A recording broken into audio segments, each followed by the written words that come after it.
Hello YouTube, welcome back to my channel, and in this video I'll be discussing the battery life on the brand new Motorola G7 Power. Now this phone has got something really special about it, which is the battery size. It's got a mammoth, huge, monstrous 5000 milliamp battery. You heard me right, 5000 milliamp battery. And the last time I heard any phone which I have used or tested had this bigger battery was the Lenovo P2, which is one of the best battery life phones you have on Android right now. But I think this phone is in the same league as that phone. Now the phone has only got a 6.2 inch screen and only 720p. In fact, 720p or HD plus, slight bit more pixels than a regular HD, but still nothing close to 1080p, nothing close to 2K or 4K. So with this kind of battery size, only a 720p screen, you're bound to get some amazing battery life. That's why I'm not going to go into too much depth, guys. I will only show you just a few screenshots because I lived with the phone for a week, and within a few days I was able to make my mind up that this is an absolutely monster battery life phone. If you're annoyed with all the phones out there and all you want is basic smooth performance and a very strong or probably the best battery life in the world, this is the phone to go for. This, the G7 Power or the Lenovo P2 are absolutely the king of all battery phones out there right now.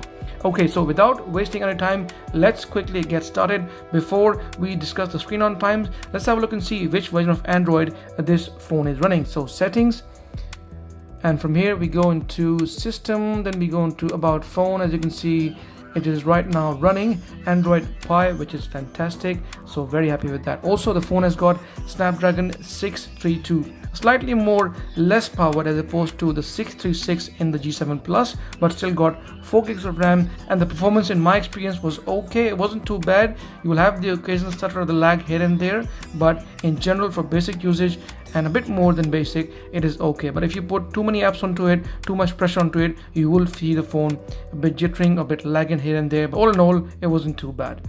Okay, so now let's get into the gallery buys and let's have a look and see what kind of screenshots I've been taking. Like I said, I won't go into too much depth. Two reasons. Firstly, it's got absolutely huge and probably one of the best battery life in the world, so don't need to discuss too much. And secondly, I was finding it very hard to kill this phone in one day. It took me an average of 3 to 4 days to kill one battery cycle, which was absolutely fantastic. At the same time, I could not find too much time to test the battery. So let's have a quick look.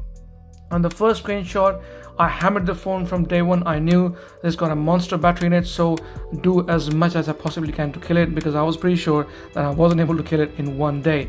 Here you can see the battery was down to 8%, and that included 2 hours and 17 minutes of YouTubing, 4.5 hours of Spotify, news reading for an hour, over an hour of WhatsApping, Instagramming, tweeting, making phone calls. I did everything I could in one day, guys, but I was not simply able to kill this phone. As you can see, it says here 3 days ago. So for me to bring it down to 8%, it took me 3 goddamn days.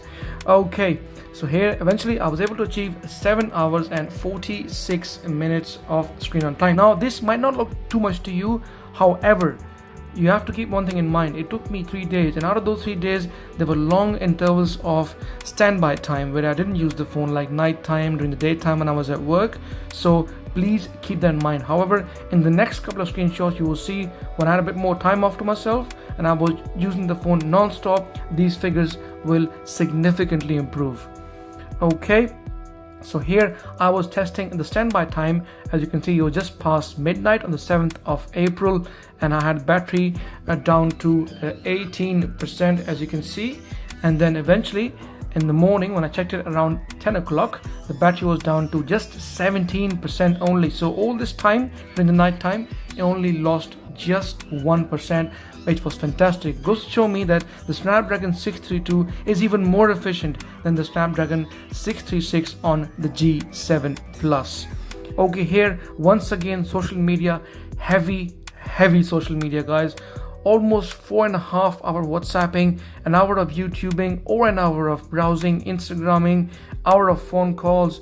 I did everything that I possibly could, but still it took me once again 3 days to bring the battery down to 5%, and eventually I was able to achieve 9 hours and 33 minutes of screen on time, as you guys can see here at the bottom. Like I said, this was a significant improvement because by the time I finished the first cycle of the battery, eventually the weekend came, I was at home, I was testing the phone, and I was able to achieve nearly 10 hours of screen on time. You can get even more if you're on the phone non-stop, but I'm pretty sure for an average user, you'll be able to get around 10 hours. If you're a bit more conservative, you probably get around 11 to 12 or maybe possibly 13 hours. But this phone has got absolutely no limits. It can last you for days and days and days. If you're a moderate user, this might even last you for a whole week without even charging the phone. So if this is the kind of phone you want, G7 Power is the phone for you guys. Okay. Once again, here I was testing the charging times using the standard boxed turbo powered charger. At 12:06, the battery was, I think if I remember correctly, down to maybe 5 or 4%. And then eventually it went to, at 13:14, it went up to a 67%, as you can see, guys. So it took it just over an hour to get to 67%, and eventually it went to 99% at 14:21. So just over 2 hours, around 2.5 hours, it takes the battery to fill up, which is not too bad considering how massive the battery is. This is the kind of average charging time you see on normal regular phone out there. But a phone with 5000 milliamp battery taking just over 2 hours is not bad at all. Okay. Anyways, so let's go further. Once again, another screenshot, an hour and a half of WhatsApping, lots of installing new apps, lots and lots of phone calls, YouTubing, heavy social media, everything else I possibly could. And this time it even took me 4 days to kill the phone, to make it down from 100% all the way down to 6%, and eventually I was able to achieve 6 hours and 23 minutes. Once again, guys, like I said, it took me 4 days. I was at work. At times I was not able to use the phone at all, and there's a lot of standby time in there as well, which obviously depletes the battery the longer you leave it. But 4 to 5 days is a long time. But like I said, this phone can, if you use it all the time, can achieve you 9, 10, 11, 12 hours of screen on time. If you're going to leave it for a few days, trust me, it will last you for days and days, and you won't be able to kill it. But all in all, giving you an idea, guys, just with a few screenshots, this is the kind of phone which will last you for days, possibly a week. This is an absolute monster phone, and because it's only got a 720p screen, that's why that helps the Snapdragon 632 and everything else to couple and optimize together in a way that will make your phone last for days and days to come. So guys, if you like my video, please give me a thumbs up. Any questions about the G7 Power, anything else, please feel free to ask me in the comment section, and please subscribe to my channel as it helps, and I shall see you in the next video.